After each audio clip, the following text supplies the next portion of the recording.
sausage, chili cheese dogs, nacho cheese dogs, nachos, peanuts, popcorn, caramel, Pepsi products, and the only location for tea, lemonade, and fruit punch, as well as bottled drinks and quality water. Big Joe's Event Services serving you here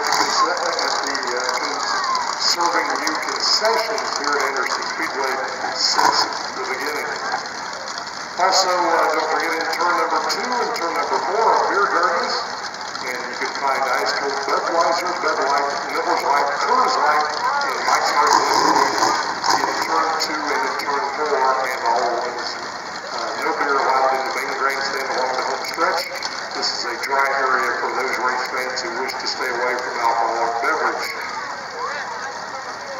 And don't forget the Dickies Frozen Treat Factory down at turn number 4 with vanilla sprinkles, vanilla with sprinkles, orange dreamsicles, death by chocolate, hot fudge cinnamon, and cookie dough, all on Dickies Frozen Treat Factory in turn number 4. The 50-50 is still going on, probably getting close to $200 or so, at least. And Knights 50's Lodge, my lodge in Newcastle, still out there selling 50-50 tickets, so appreciate the help them out. Dollar ticket, 6 for 5, height for 10, stretch for 20, and appreciate all your help on that. And the Anderson Speedway Field Action Program is still on sale here tonight. So, hey, now we got the Vintage Old Timers Car Club getting ready to come out, and my good buddy Bill Simpson, he always has to remind me of his name. I don't see him often enough to remember. I remember Bill, but I never remember Simpson. I should. For some reason, I never remember Simpson. But Bill's going to be here, and he has forgotten more about this club than I will ever know. And he is the expert on this club, and he will give you the color of just exactly who's out there, what's going on. And Bill, take it away, buddy, because you know all about this great club that's in Mississippi. Thanks, Bill. Thank you, Denny. Good evening, everybody. We've had such a good time here today, despite the rain. We came in early, started raining, but we've been here all day. A lot of you were able to come down before the races, or right before the races, sit in our cars, take pictures with the kids, and maybe even the adults. We enjoyed doing that, too. So we've had a lot of fun this afternoon. Mr. Starter, grab that yellow flag. You know it's the yellow flag. We don't run races. We just run exhibition laps. Despite all that rain, we had a great time. Lots of photo opportunities for everybody. Founded in 1997, we're now in our 20th year of historic oval track presentations. It is a privilege to be involved in the festivities preceding tonight's main events. We have over 125 club members in a dozen states and Canada. This summer we're set for 11 outings all around Central and Southern Indiana. Tonight is stop number 10 on our 2016 summer tour. We saw you last the night before the Low 500 on Friday evening. We had a big session out here during a fundraiser, and the guys were here. We're going to take a look at some of the cars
You've seen it run here at Anderson before, and that is the Wild Child, Jack Hardenchild's car, a car that really became nationally famous. There were die-cast cars and models for that, and that's really the most important and prominent car we have here tonight. All right, now we've seen the sprint cars and the champ cars. We've got a couple of stock cars moving out now. Car number 51 and car number 12. That's Apollo and 17. The Swain, Scott Swain and Mike Swain. And those are 1939 Fords. They're both 1939 Fords. And one is a coupe and one is a sedan. So that's kind of a contrast. They look a lot different. Back in those days, they made lots of different body styles. 51 and 12. 39 Fords with the Swains, and we welcome them to the state of Indiana. Also on the track, Thunder Roadster number 98 in the backstretch. Let me tell you about that car. That car is just in its initial days of restoration. You say, well, it looks like a Thunder Roadster. Yes, it really does look like a Thunder Roadster, but soon it will have a new body. The plan for this car is to make it look like probably a 1960s or mid-60s or so big Roadster, even though it will be powered by the Kawasaki engine it has in it now. It will eventually be a Roadster. So some cars are recreated that way. I can tell you that there are a few replicas in our club, but many of them are original race cars.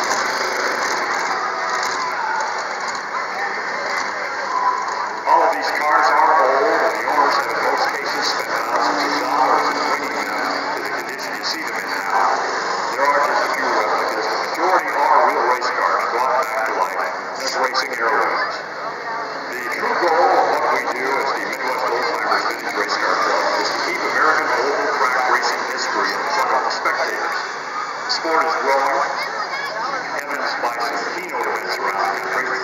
We were here in May on the night before the 500. This summer, our cars have also been on track at Lucas Oil Raceway, Harrigan Speedway, the Indiana State Fair Mile, Kokomo Speedway, and just 2 weeks ago at the 57th running of the Joe James O'Connell Classic at Historic Stadium Speedway. As many of you undoubtedly know, in June is the third annual Vintage Race Car Extravaganza, the Brickyard Invitational Weekend at the Indianapolis Motor Speedway. And I guess hundreds and maybe 1,000 different cars, some sports cars, certainly also a lot of oval cars in one weekend at the Indianapolis Motor Speedway. It's the third annual Brickyard Invitational. So interest continues to grow in these vintage cars. And may I add, it's a real honor to be here tonight for the annual Grand Prix Greg Dietzig Memorial. All right, we're going along here, and I see our cars not ready to give these guys a bike like it and enjoy the stock cars. Everybody likes the stock cars. They're really interested in the stock cars. And we're so glad the Swains were able to come along and build stock cars ready for earlier. Well, behold, here they are. They were here also with us, I believe, in April when we first came back to the session here. And they had not been to Anderson Speedway before they brought out their stock cars, so they liked it so much. Here they are back with us again. It's nice to have the coupes, and those of you who follow stock car racing probably also at this track. Remember the coupes. We have some Chevrolet coupes, but tonight we just have some more coupes. Different body styles, same year, radically different, but they were also competitive race cars. These were both race cars. Mike Swain tells me that his father raced a car very similar to this car number 12 at the Sportsville Speedway. You may know that's in Clarksville, Indiana. Mike was with us down there. So there's a lot of sentimental attachment to certain types of cars, and he would be one of those in the category. When these cars retire, we are finally going to bring out the midgets, and I can tell you that we have 3 midgets that are ready to run, and 2 of those are the Curtis Craft offerings that I talked about, built by Frank Curtis. It was right after World War II when midget racing really took off in the United States. And the Curtis Craft was dominant not only in short track racing, but also at the Indianapolis Motor Speedway for a time. One taking off right now, car number 7, that's Mike Lynn of Indianapolis. And that is a Curtis Craft midget. Curtis Craft midget, 1946, and powered by an MG 110 cubic inch engine. There were all sorts of engines used in the original Curtis Craft midgets, and they were all variations. They met technical specs. I suppose those technical specs were not quite as stringent as they are today, but we had all sorts of different power plants. With the Curtis Craft, it would be 110 cubic inch MG was one of those power plants. And here's another, car number 39, now moving on to the track. That's Kim Perry. Kim is from Middletown, Indiana, right close by here. That's a 1947 Curtis Craft. But that's a 1940 Ford flathead V8 motor in the car, the yellow. Beautiful car. That car always gravitated his attention because it's so characteristic of the era. Mike hasn't had that car. Kim hasn't had that car this year. So they run a little while.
exhibit and just an awesome group of full-time cars.